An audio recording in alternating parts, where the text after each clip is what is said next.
साहब फतेह मोहम्मद साहब कांग्रेस के अध्यक्ष थे। उनके नाम जो पट्टा बना है वो एज ए पदीय हैसियत से बनाया है। उन्होंने कांग्रेस के लिए बनाया है, अपने व्यक्तिगत नाम से नहीं बनाया। तो खसरा नंबर 1190 और 1187 खसरा नंबर थे। ये दो ज़मीनें थी। ये ज़मीनें जो थी ये थी पांचाराम रूकिया करके खातेदार थे, उनकी ज़मीन थी। उनकी ज़मीन में से कुछ ज़मीन भारत सरकार के द्वारा बीएसएफ के लिए अवाप्त की गई। तब औने पौने दाम में, चूँकि रक्षा के लिए थी, देश की रक्षा के लिए, तब इन लोगों के द्वारा भी उस प्रकरण को ज़्यादा हवा नहीं दी गई और जो सरकार ने कार्रवाई की वो कार्रवाई करके इन्होंने भूमि इनकी पूरी अवाप्त कर ली। उस अवाप्ति में जहाँ ये आज रह रहे हैं, यहाँ पर ये वर्षों से रह रहे हैं, ये ज़मीन उस अवाप्ति के अतिरिक्त थी।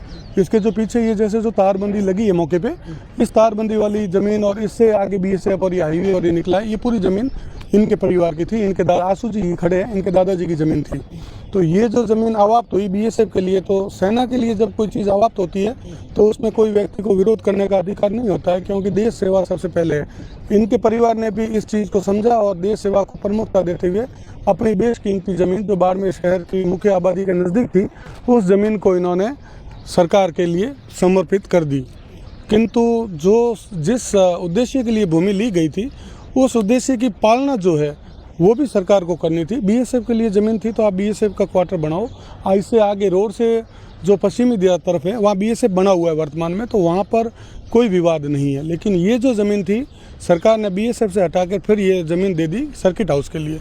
और सर्किट हाउस को अपने निर्माण के लिए जितनी व्यवस्थित ज़मीन चाहिए थी वो ज़मीन पे सर्किट हाउस बन चुका है। और उसके बाद ये अतिशेष ज़मीन जो थी, भूमि अवाप्ति अधिनियम जो है, उस अधिनियम के जो प्रावधान है उसमें ये कहा गया है कि जो भूमि जिस उद्देश्य के लिए अवाप्त की जाती है उस भूमि का उपयोग उसी उद्देश्य के लिए किया जाना चाहिए।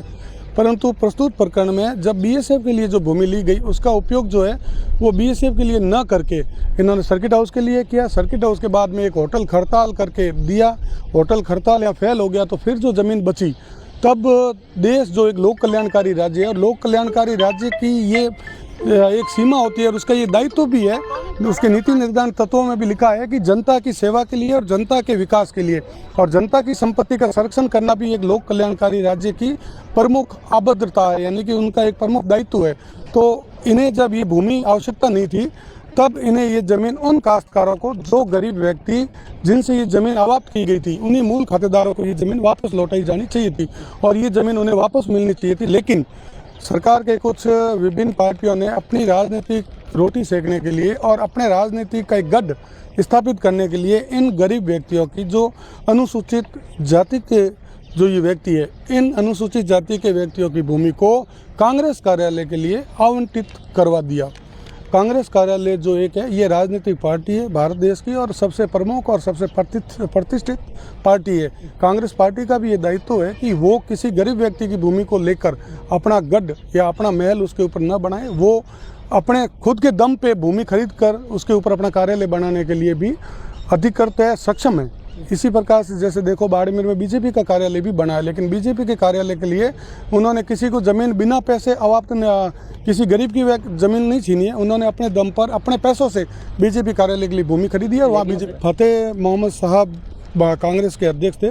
उनके नाम जो पट्टा बना है वो एज ए पदीय हैसियत से बनाया है। उन्होंने कांग्रेस के लिए बनाया है, अपने व्यक्तिगत नाम से नहीं बनाया। लेकिन जो सरकार ने और जो भूमि वापस नगर परिषद को दी वो नियम सरकार का गलत था, सरकार का निर्णय गलत है। क्योंकि जो भूमि बीएसएफ के लिए ली गई थी वो भूमि यदि बीएसएफ के लिए आवश्यकता नहीं है या बीएसएफ की उपलब्धता के बाद में उनको ज़्यादा प्रतीत होती है तो वो भूमि इन गरीब किसानों को वापस लौटानी थी।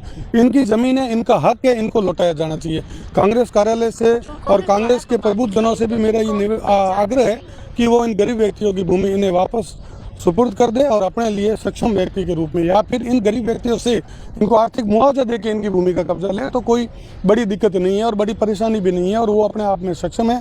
इसलिए ऐसी स्थिति में जो ये गरीब व्यक्ति यहाँ बैठे हैं, जिनकी ये ज़मीन है, हालांकि ये जो ज़मीन जहाँ ये बैठे हैं ये मकान बने हुए हैं, यहाँ पर मैं बरसों से जब यहाँ आता हूँ तो इनके झोंपे थे, ये यहाँ पर स्थायी रूप से रह रहे हैं। लेकिन अब जब कांग्रेस कार्यालय की हवा चली तो इनको लगा कि इनके घर भी उजड़ जाएंगे, तब इन्होंने अपने कच्चे आशियाना जैसे कि जो झोंपे और जो पड़वे बने हुए थे उनको हटा के उनकी जगह शायद 1-2 कमरे बनाए हैं। बाकी तो पुराने अलामत आज मौके पर मौजूद है, लेकिन अभी इन्होंने बनाए हैं। तो कोई भी व्यक्ति यदि अपनी संपत्ति की रक्षा करता है या संरक्षण करने के लिए कोई कार्रवाई करता है तो उसके लिए अधिकृत है।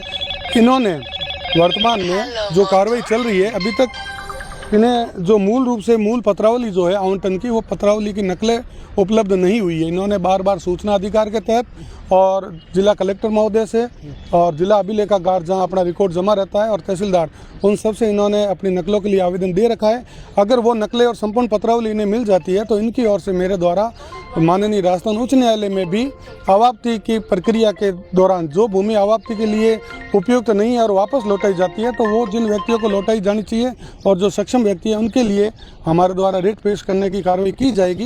लेकिन उसके लिए पत्रावली आनी अभी शेष है, इसलिए जब तक समस्त दस्तावेज हमें नहीं उपलब्ध नहीं होते हैं तब तक हम वो कार्रवाई अभी तक पेंडिंग है। रिकॉर्ड के लिए हमने जिला कलेक्टर महोदय से भी अनुग्रह किया है कि आप हमें इनकी पत्रावली उपलब्ध करावें, लेकिन समय पर भिन्न भिन्न परिस्थितियां, चूँकि सामने इनके विपक्षी है वो एक सक्षम राजनीतिक पार्टी है, इसलिए इन्हें वो दस्तावेज आज दिन तक उपलब्ध नहीं हो रहे हैं। वो दस्तावेज यदि इन्हें उपलब्ध होते हैं तो ये अपनी मांग आगे बढ़ाएंगे और इनकी मांग है वो पूरी होगी और जो गरीब व्यक्ति है वो न्याय पाने से जो अब तक वंचित रहे हैं अब वंचित नहीं रह पाएंगे, क्योंकि माननीय राजस्थान हाई कोर्ट और माननीय अपनी जो विधायिका या विधानसभा के द्वारा जो नियम बनाई गई है संविधान के द्वारा, उसमें भी प्रत्येक व्यक्ति को अपनी की संपत्ति का संरक्षण और रक्षण करने का अधिकार दिया गया है और कानून भी किसी व्यक्ति की प्राइवेट संपत्ति की संरक्षण करते हैं। ये भूमि तो इनकी खातेदारी पैतृक खातेदारी की भूमि है, तो ऐसी स्थिति में ये जो ज़मीन है जो बेशकीमती है, बाड़मेर शहर के मुख्य हृदय स्थल पर अवस्थित है, चारों ओर से इस कीमती भूमि को इन गरीब व्यक्तियों को जो इनके वास्तविक वंचित और हकदार व्यक्ति है, इन वंचित और हकदारों को इनकी ज़मीन लौटाना पुण्य का काम है और मैं जहाँ तक हो सके इनका संभव प्रयास से मदद करने का प्रयास करूँगा। बाकी जो न्याय और जो माननीय राजस्थान उच्च न्यायालय जो निर्णय देगा वो सबको मंजूर होगा और हमें भी मंजूर होगा। लेकिन आज के दिन में जो ये कार्रवाई बीजेपी वाले कांग्रेस वाले जो कर रहे हैं, हालांकि अभी वर्तमान में राजस्थान में जो राज है वो भारतीय जनता पार्टी का है और